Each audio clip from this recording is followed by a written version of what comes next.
3 years back, in 2013, high-speed bullet train was approved to build in California. Although it was exciting news for people of California, Musk was quite disappointed by this decision. He argued that California, being home of Silicon Valley, where everything is incredibly high-tech, build a bullet train which would be very expensive, slower, less safe by 2 orders of magnitude than flying. His concern led to his other crazy idea of high-speed transportation known as Hyperloop. So what exactly is Hyperloop? Let's listen it from himself.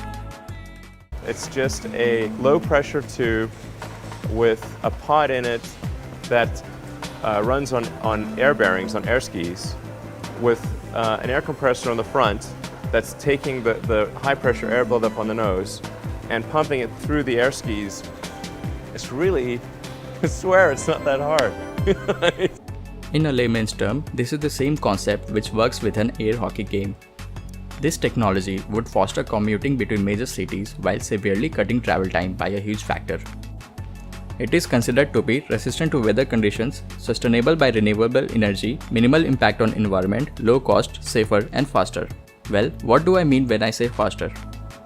It is estimated that due to the low pressure in tubes, pods can attain the hypersonic speed of 750 miles per hour, which means a one-way trip from LA to San Francisco can be covered in 35 minutes, New York to LA in 45 minutes, and New York to China in just 2 hours. Unlike flight, people don't need to arrive at airport hours before departure for security check and boarding procedures, and then wait for their luggage at luggage belt on arrival. And by any chance, if you miss your flight due to reasons such as heavy traffic, it will take a fortune to buy a new ticket. Whereas in Hyperloop, people can just reach platform at their convenience and simply board whenever they want due to high frequency of pods. So there's no point of missing your transport at all. Even though traveling at a hypersonic speed of 750 miles per hour, Hyperloop is considered to be safe. In railroads, most accidents were all human factors. So we are in a closed system, we are completely managed by a computer system. There's no human factor that can actually create those issues. Hyperloop is also much cheaper than any other modern mode of transport. According to Alpha Design, published by Elon on SpaceX and Tesla's website, the cost of Hyperloop will be around $61 million, which is just roughly 10% of total budget of bullet train. Sadly, Elon is not involved in Hyperloop, stating that he is too busy handling 3 of his company. What's interesting about it is, he has open sourced the idea and challenged anyone in the world to make it. Since then, 2 companies have come forward to make Hyperloop a reality. These companies are Hyperloop Transportation Technology and Hyperloop One. To accelerate the development process of Hyperloop, Musk announced a competition in 2015 for university students to build a prototype of Hyperloop pod. To support the competition, SpaceX will construct a 1-mile track adjacent to its California headquarters. Teams will be able to test their human-scale pods during a competition scheduled for January 2017. Coming back to SpaceX, since 2008, it has achieved various milestones. The most prominent ones are SpaceX's first privately funded Falcon 9 rocket to reach orbit in 2008. It is the first privately funded company to launch, orbit, and recover a spacecraft in 2010. And it's the first private company to send its Dragon spacecraft to International Space Station in 2012. But no such breakthrough was achieved in rocket science industry until 2011 when SpaceX began its Reusable Launch System Technological Development Program. While you may not be familiar with the name, but what it means is the idea to make rockets reusable, and one of the ways to achieve this is vertical landing. Here is the short demo of what vertical landing looks like.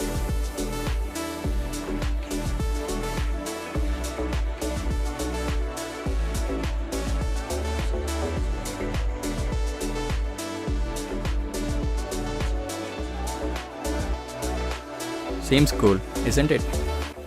After 2 consecutive failed attempts to land rocket vertically, on 22nd December 2015, SpaceX created history when its Falcon 9 rocket landed successfully, making it one of the revolutionary moments in human history.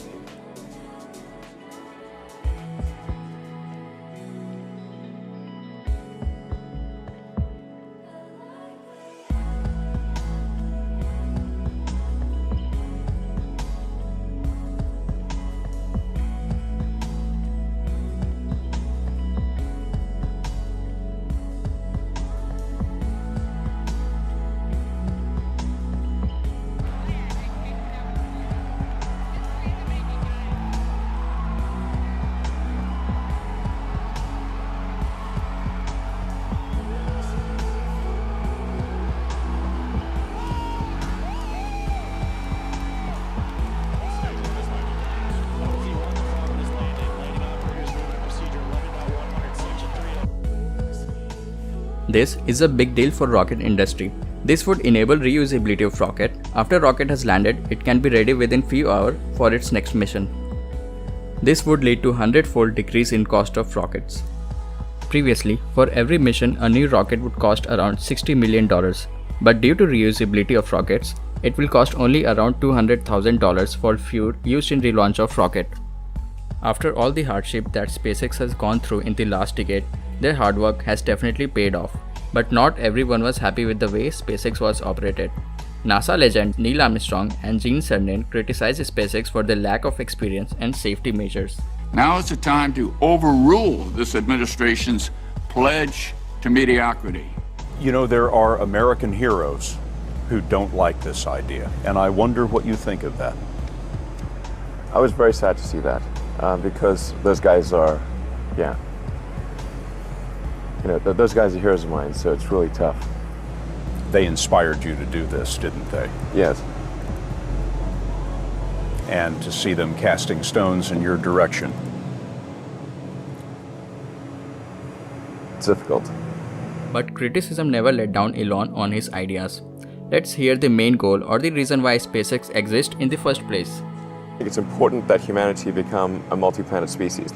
I think most people would agree that a future where we are a spacefaring civilization is inspiring and exciting compared with one where we are forever confined to Earth until some eventual extinction event. That's really why I started SpaceX. SpaceX, in partnership with NASA, have developed a concept called Red Dragon that would use Falcon Heavy as a SpaceX rocket to land on Mars by 2018, setting up a base for astronauts arriving on Mars in 2024 under First Man MCT Mars flight program. Things were changing at Tesla too. Tesla announced its first ever SUV called Model X. It has a stunning Falcon wing door which gives an edge to Model X. And its new engine P90D has an amazing acceleration of 0 to 60 mph in 2.8 seconds, placing Tesla in the list of top 20 fastest sports car. One of the Tesla's biggest challenge is over half of US do not allow car makers to sell cars directly, instead require them to sell through third-party dealership. Their strategy was to sell their cars online through website. Tesla fought this law publicly and won the case. After their low-volume, high-priced car, Roadster, and mid-range model sedan S, it was the time for their third phase car. In 2014, Tesla announced Model 3, a high-volume, affordable car. It has all the premium features from its predecessor Model S. The autopilot hardware, 5-star safety ratings, great mileage of 215 miles per charge. The starting cost of Model 3 is $35,000 without any government incentives. According to Bloomberg, Model 3 unveiling was unique in 100 years history of mass marketing of automobile with potential sale of $14 billion. This justifies the total number of orders of 115,000 Tesla Model 3 within the same night of its unveiling. Tesla has successfully established themselves in the automobile industry, but their goal to reduce carbon level in atmosphere is still far from reality. The reality is the total number of electric car is small to non-existent. And so, to entice automobile manufacturing to speed up development of electric car, Elon has allowed its Tesla patents to be used by anyone in the industry. On asking about competition to Tesla, here is what he has to say. I think if GM comes to the market with a compelling electric car, that's great. The goal of Tesla from the beginning has been to accelerate the advent of sustainable transport. So if GM or any other company comes out with compelling electric cars, that's good for the world, and we would applaud them. Well, Elon's attempt to make life multiplanetary and shifting energy source from fossil fuel to clean energy does give humanity a backup from its extinction. But still, there is something that fears him.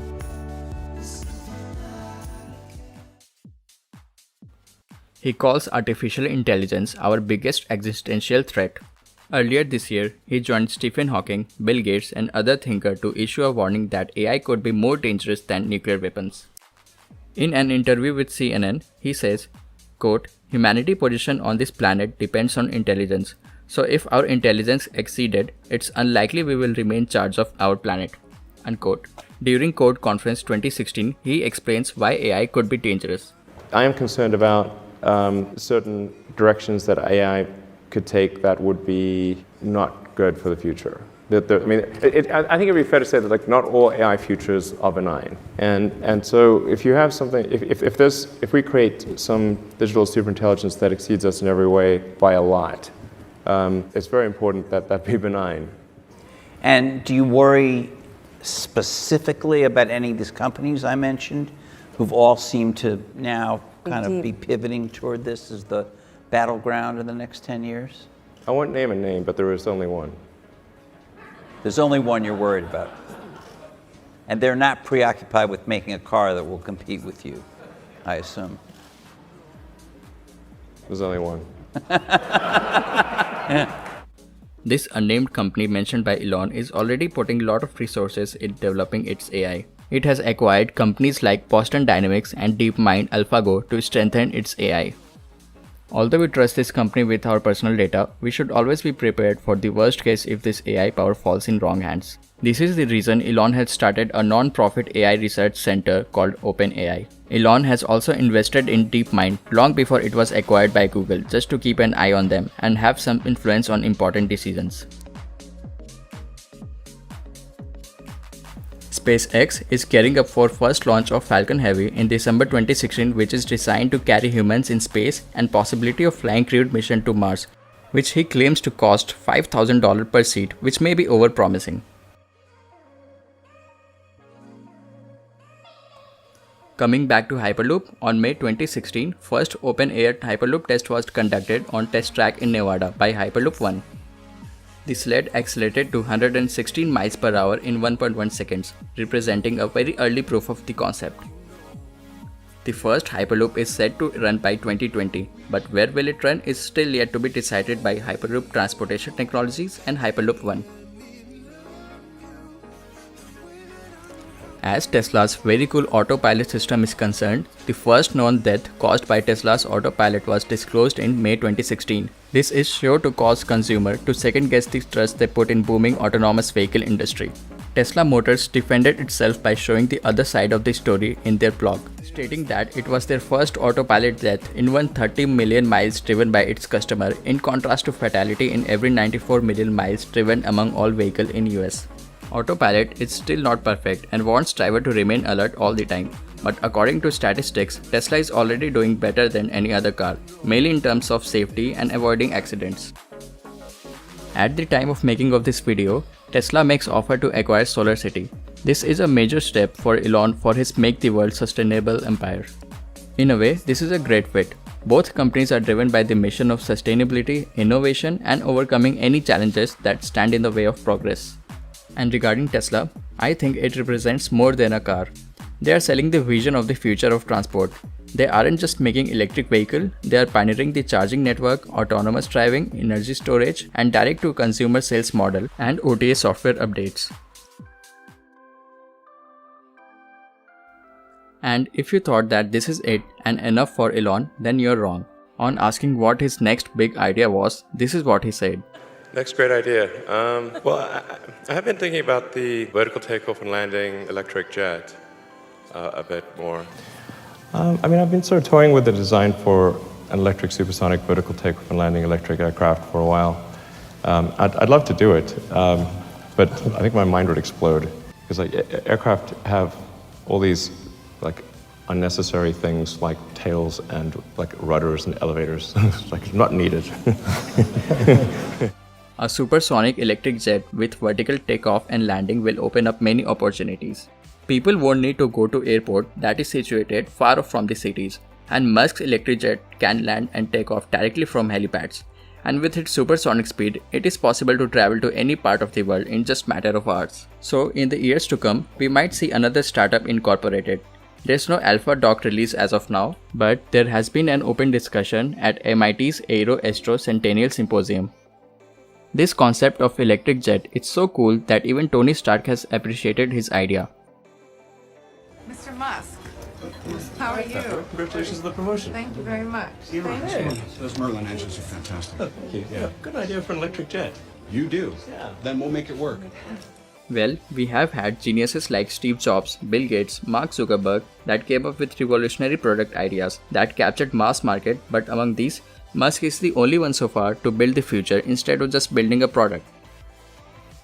Think about it. His success is not all smooth ride for him. In his childhood, he was bullied, had a tough relation with his father, divorced twice, death of his first child within 10 weeks of his birth, and was not allowed to become CEO of his own company Zip2 and X.com, and at one point of time he had to face bankruptcy and was ready to sell Tesla Motors to Google. But his hard work, passion towards what he does, and vision to change world for betterment of humanity never stopped him from moving forward in his life. I have successfully privatized world peace. So what's the takeaway from this genius? Really liking what you do, whatever area that you get into, given that even if you're the best, there's always a chance of failure. So I think it's important that you really like whatever you're doing. If you don't like it, life is too short. Depending on how well you want to do, and particularly if you're starting a company, you need to work super hard. But in general, I do think it's worth thinking about whether what you're doing is going to result in disruptive change or not.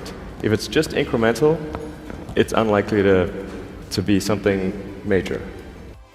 Alright guys, we have reached the end of the video, and as I have mentioned, this is my first video, and if you like it, hit the thumbs up button to appreciate my effort, and also don't forget to give your feedback in the comment section down below. Your feedbacks will be very much valuable to me. Thanks for watching the video.